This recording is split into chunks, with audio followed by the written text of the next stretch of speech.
গত রমজান মাসের প্রথম থেকেই আমরা বিশেষ অভিযান করে আসছি।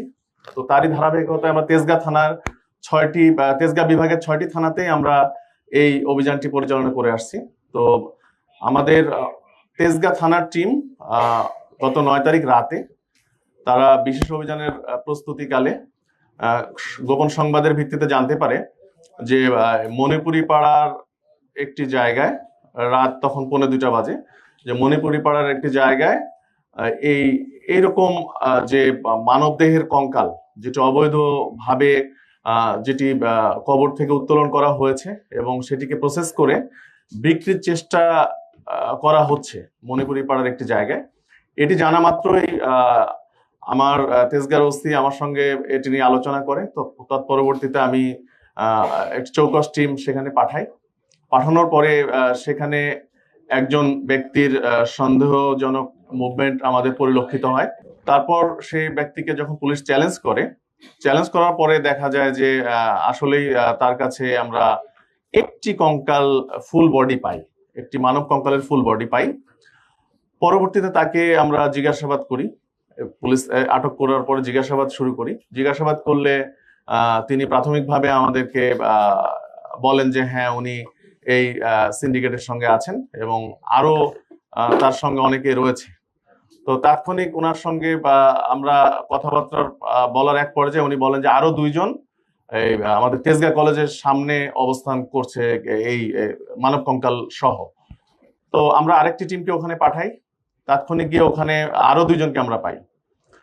তো প্রথম ব্যক্তি যাকে পেলাম তার নাম কাজী জহুরুল ইসলাম ওরফে সৌমিক।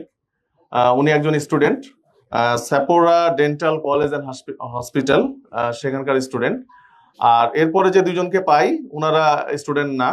ওনার একজনের নাম আবুল কালাম আজাদ, বয়স 39, আরেকজনের নাম হচ্ছে আসাদুল মুন্সি, ওনার বয়স হচ্ছে 32। তো এই 2 জনকে তেজগাঁ কলেজের সামনে যখন পেলাম, তাদের কাছেও আমরা 2টি কঙ্কাল পেলাম। এই 3 জনকে আমরা নিয়ে এসে থানায় জিজ্ঞাসাবাদ শুরু করি। আমরা তখন বুঝলাম যে এটি একটি সংঘবদ্ধ চক্র এবং তারা হয়তো এটি দেশব্যাপী পরিচালনা করে আসছে। আমরা থানায় ব্যাপক জিজ্ঞাসাবাদ শুরু করার পরে এক পর্যায়ে তারা স্বীকার করলো যে তাদের এই 3টি কঙ্কালের বাহিরেও আরো অনেক কঙ্কাল রয়েছে একটি জায়গায়। সেটি কোথায়? সেটি হচ্ছে উত্তরা পশ্চিম থানার তাদের যে ক্যাম্পাস, এই যে স্যাপোরা ডেন্টাল কলেজ অ্যান্ড হসপিটাল, এই ক্যাম্পাসের পাশেই। তো আমরা তাৎক্ষণিক রাতেই টিম পাঠানোর পরে সেখানে গিয়ে আমাদের টিম আগের 3টির পরে আরো 44টি বডি একটি রুমে পায়। তো 402 নম্বর রুমে ছড়ানো ছিটানো অবস্থায় ওই জায়গায় একটি ইয়েতে পায়, বিভিন্ন ব্যাগ বস্তার ভর্তি করে কঙ্কালগুলো রাখা হয়েছিল। তো সেখানে 44টি পেলাম। আমরা টোটাল 47টি কঙ্কাল আমরা তখন জব্দ করলাম। জব্দ করে আমরা তাদেরকে জিজ্ঞাসাবাদ করলাম। জিজ্ঞাসাবাদে তারা বললেন যে এদের যে মূল হোতা ফয়সাল, সে দীর্ঘদিন যাবত এই ব্যবসার সঙ্গে যুক্ত। তাদের অনলাইনে তারা বোন সেলিং একটি গ্রুপ আছে, এই গ্রুপে তার 700 জন কর্মী তারা কাজ করে এবং গ্রুপ মেম্বার 20,000-এর মতো। আর এখানে যে ব্যক্তিটি আমরা আবুল কালাম আজাদকে পেয়েছিলাম তেজগাঁ কলেজের সামনে, তার পিসিপিআর দেখলাম, তার নামে 21টি মামলা রয়েছে এবং উনি প্রথম যে মামলাটি 2009 সালে এই যে ধারাতে আজকে মামলা হলো, কবর থেকে কঙ্কাল চুরির যে ধারাটি, এই একই অভিযোগে অভিযুক্ত ছিলেন 2009 সালে।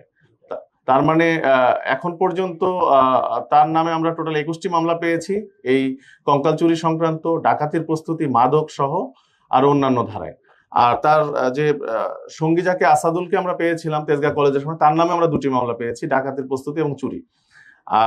আর এই 2 স্টুডেন্ট যে 2 জনকে আমরা পেলাম, তারা আমাদের কাছে স্বীকার করেছে যে তারা গত কয়েক বছর যাবতই এই কঙ্কাল যে অবৈধভাবে যে কবর থেকে উত্তোলনের পরে প্রসেস করে যে বিক্রি করার এই কাজের সঙ্গে তারা যুক্ত। তারা আমাদের কাছে স্বীকার করেছে, কেউ 50টি, কেউ 20-25টি এ পর্যন্ত বিক্রি করেছে। তো এটি আমাদের আপাতত অভিযানে আমরা যেটি পেয়েছি। তো তাদের বিরুদ্ধে আমরা আইনগত ব্যবস্থা প্রক্রিয়াধীন, মামলা রুজু হয়ে গিয়েছে, তাদেরকে একটু পরে বিজ্ঞ আদালতে প্রেরণ করা হবে। তো প্রাথমিক জিজ্ঞাসাবাদে তারা আমাদেরকে যেটি বলেছেন যে এই তাদের সাথে আরো অনেকে রয়েছে যারা কবর থেকে লাশগুলো উত্তোলন করে। প্লাস হচ্ছে তারা মেইনলি তারা ময়মনসিংহ বেল্টে কাজটি করে, গাজীপুর, ময়মনসিংহ, শেরপুর, জামালপুর এই বেল্টে কাজ করে। তো আমরা ফার্দার রিমান্ডে নিয়ে এসে তাদেরকে আরো জিজ্ঞাসাবাদ করব এবং এই চক্রে আরো যারা বাহিরে রয়েছে তাদেরকে আইনের আওতায় আনার চেষ্টা করব।